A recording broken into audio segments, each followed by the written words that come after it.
everyone. It's time for the Q&A. Thank you very much for all the questions that you have sent in. Let's get started. Rosy, not a plant question, sorry, but maybe you can help.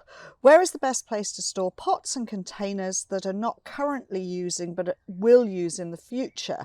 Mine are in our polytunnel but usually end up in a mess, take up space there too. Don't like throwing away just in case they're usable. Absolutely, that's what you want to be doing, keeping old pots, because you never know when they're going to come in useful.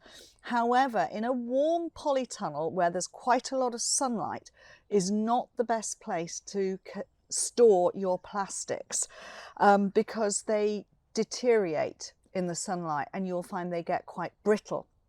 If you can find a big dumpy bag, one of those ones that perhaps you get your fertilizer in or you get your mulch in, those are brilliant for storing pots in, and you can just line them up neatly in the bottom of that and then put them somewhere in the shade. It doesn't matter if they get wet, because to be honest, the rain will help dry them all as well. So you can either put them all together and lie them flat, or you can store them upright. Let's just show what I mean. So if you've got a load of old pots like this, if you're putting them into the bag, you can put them like so, or you can stand them all like that nice and neatly within a dumpy bag, or if you've got a dustbin or anything like that, something that will contain them and hold them so that they don't blow around all over the place, put them outside in the shade, and that will be your best place to put them, and then they'll be easy to reuse once you have to do that. Okay, so that is storing your pots. And yes, it's a good question because we all have lots of bits of paraphernalia that we need to store. And plastic very definitely needs to be in a darker place so that you don't get light degradation on that plastic, because there's nothing worse than picking up a pot and the rim breaks. Okay, so that's just what I would do. Hello Rosie, do you think it's a good idea for gardeners to visit RHS Wisley plant trials to get an idea of what plants may become available shortly? Now, for people who are not in the UK, RHS Wisley Gardens has an area which is set out for various trials. Now, they don't just do the trials at RHS Wisley. This is something to be aware of. There are other partner gardens that they have, such as Rosemore up in Yorkshire and the new one, Bridgewater, have all got their own trial areas. So depending on what plants you're interested in, if you go onto the RHS website and look at trials, you will see where those trials are being held. And yes, it is a good idea to go and look at that, because for instance at Bridgewater, not only are they trialling hydrangea, they're also trialling different ways of pruning them to see which is creating the best way for them to be pruned. And this is for the UK environment, obviously, but they're also in those trials trialling against older varieties, new varieties that have been brought in. And it means that you can see what they look like. At the end of those trials, some of these trials are 3 years long, some of them are 5 years long, you will then get a list of those plants which have then got an award of garden merit, meaning the RHS think that they are a good plant for you to put into your garden. So very definitely it is worthwhile going and having a look at these trials, and do it at different times in the year. I hope that helps you. Hello Rosie, I planted a red and a white Gaura last summer. Gaura, as you all know, has changed to Oenothera. It grew nicely. I cut it back to about 15 centimetres in the autumn, mild, fairly dry here, and down to 10 degrees C, minus 10 degrees C. Now it's coming back, but not only from 2 spots on old growth, nothing from below ground level. It's hot here in Southeast Europe, and everything else started coming back up, even hibiscus and veronicastrum. Is there something wrong with my Gaura? Now, no, there isn't. Sometimes they will grow from the old wood if it's not been too cold. So don't worry about that. The growth that comes from below ground level, the herbaceous growth, comes back quite late on them. So I would just cut back to the growth that you've got showing and then allow it to come through, and you will see that it will be coming through later. I'm working in a large border, approximately 6 years old, where several pink Japanese anemones were planted at the back. and their roots have crept forward probably 4 metres. I'm not surprised. I've dug to remove them last year, and I've read that picking the leaves off new growth will eventually weaken them. Is this a process that will take years? But that's the case, then so be it. Have you experience of eradicating them? Right, so yes, I fully agree with your opinion. Why did somebody put such strong growing plants into really good, well dug over borders? And they are slower to reappear. In the spring, you suddenly see them reappearing sometime in the midsummer because they're such a late season. So they creep up on you a bit while you don't realise that they are there. And what I would suggest is very definitely cut off foliage. That will restrict the amount of food that goes back. And yes, it is a slow process. If you can spray with a weed killer onto them, then do so and spot treat them. So that, in which case, paint it onto the leaves, but not just on the surface of the leaf, paint it on the underside of the leaf, because that will make them absorb more of that weed killer into the plant. That will restrict them and keep them going. Digging up does help, and if you see plant material where you don't want it, then gently pull. I wouldn't advise digging and splitting because they grow from any bit of root that you leave behind. If you pull and follow the roots down and cut off rather than trying to dig out and splitting a lot, that is a far better way of doing it as well. So it is a slow process, I'm afraid. It is spotting it where it is, giving it a little bit of a pull out, cut off rather than digging, because the more you dig it and the more you cut the roots, the more you are making it grow. So just pulling off and cutting off foliage where you see it, where it's grown into plant material. I've had it in my gravel garden. I am managing to keep it. I want to keep it as a clump. I see it out here a little bit further. I give it a little bit of a pull, cut off, and then I cut off foliage as well. And I am managing to contain it. I'm not eradicating it though, I am containing it. So I hope that helps you. So grateful any advice on eliminating moss from my borders. My perennials are under a crusty blanket of moss. My lawn is full of moss, but I just live with it. But I don't want it in my flower beds. I'll be mulching soon and it will look nice again until this time next year. Right, what I think you need to do with this is when it is crusty and brown, you need to be raking off what is there as much as you can. A small rake, just getting rid of what you can of the moss that's there. And it sounds as though you're only mulching once a year.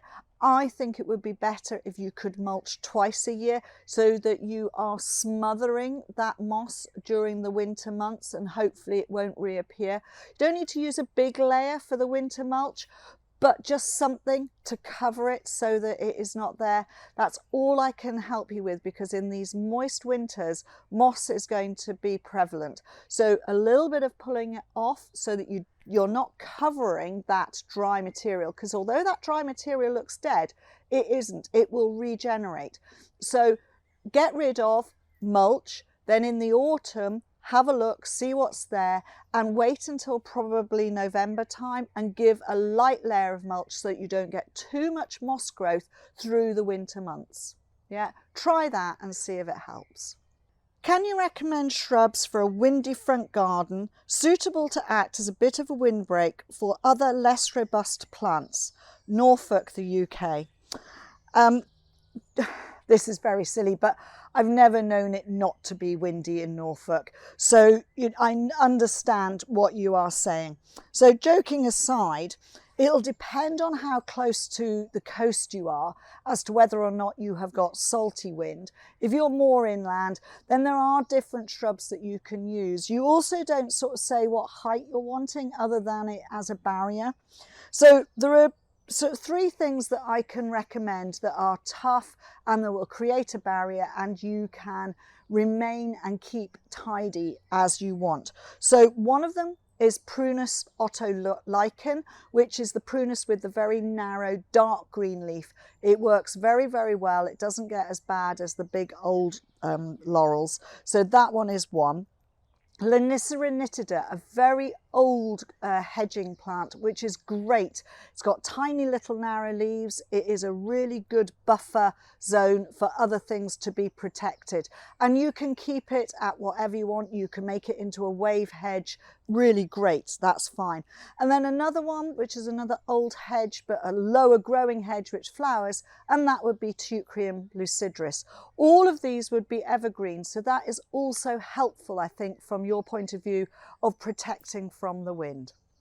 Dear Rosie, some seeds need stratification or cold spells for weeks.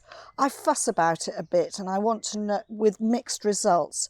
Would you use sand mix or seed soil or vermiculite with that process? Any tips on how to go about it at home? Unfortunately, I don't have a greenhouse. Have a great season, thanks in advance. Okay, and this is from a roof garden in Amsterdam. So Monique, let's start with this. I would not bother with vermiculite. I'm not a fan of that product because it is not a green product. It goes through so many processes and is really not a sustainable product. So I am trying to get people to move away from vermiculite, and if you need to make your compost a little bit more free draining, then add different grades of cork. Cork is a sustainable product. You can get it quite easily and you can buy it in small amounts or large amounts depending on how much you're doing.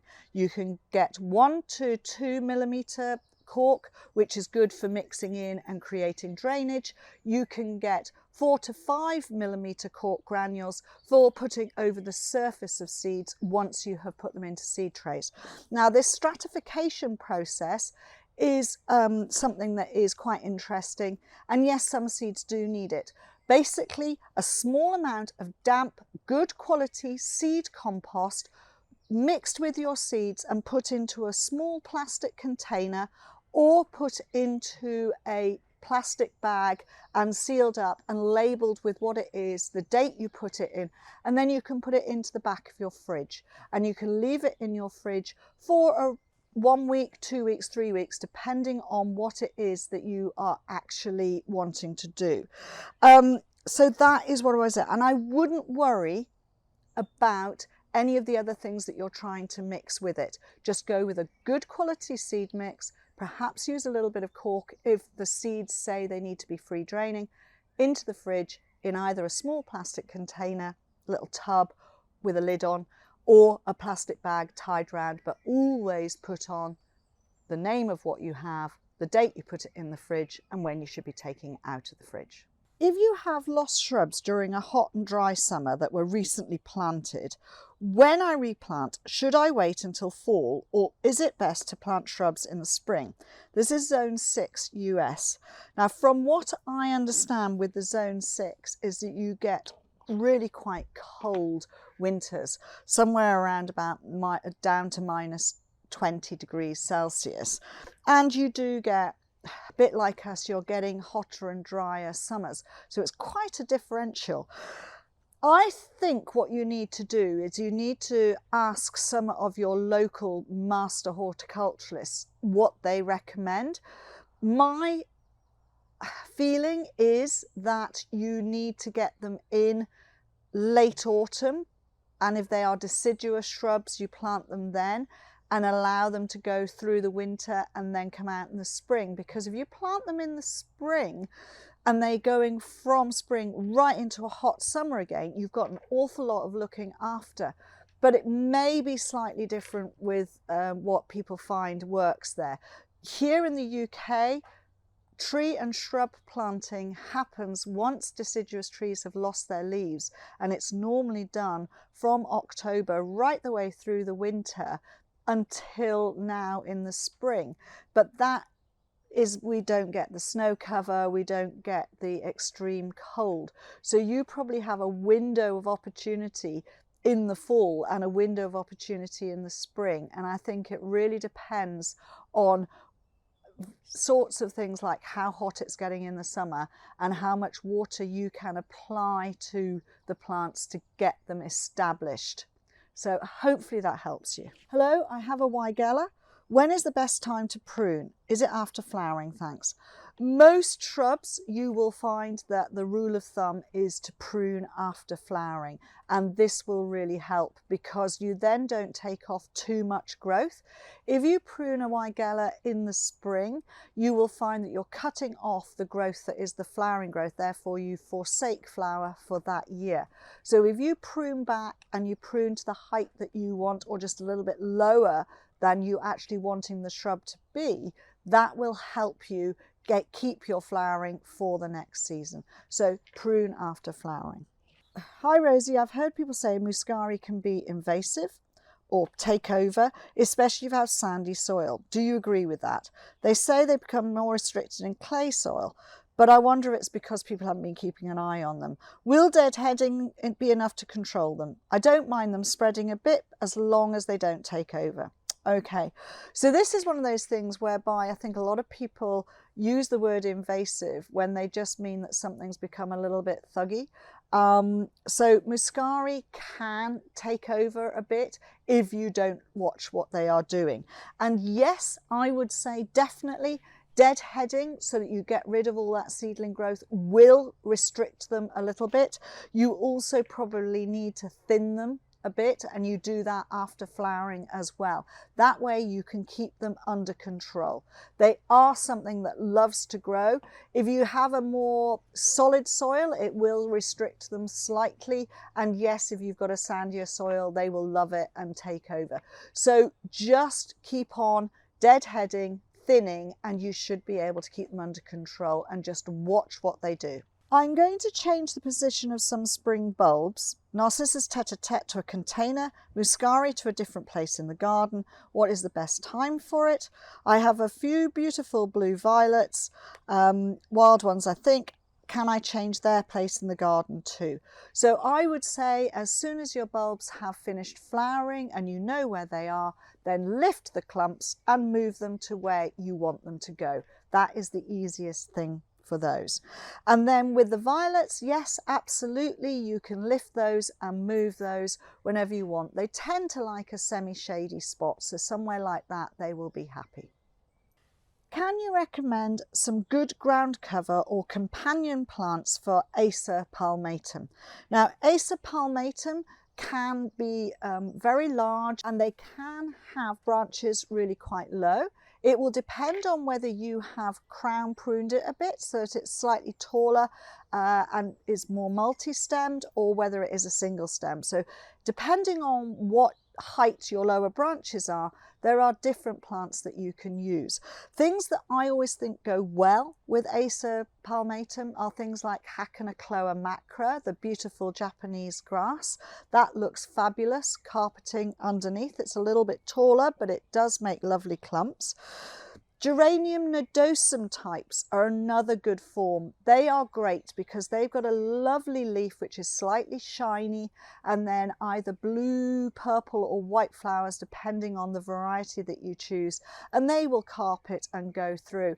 And then the other things that I would suggest are using bulbs. Cyclamen coum, Cyclamen hederifolium to give you the different times of year, and maybe a few snowdrops, and that will give you wonderful spring and autumn colour, and then you've got the grass and the geraniums for the rest of the year. Rosie, I have a 3-year-old red flowering currant, Ribes sanguineum, which has only got one limb coming out of dormancy this year. I'm in Northwest Oregon, USA, and this plant is native for the area. Took a picture of the rest of the plant, sent it to my local master gardener group. They said it doesn't look dead, but it's already April and it's still dormant. Any idea what the condition is? We had very cold storm in January that got us down to 13F.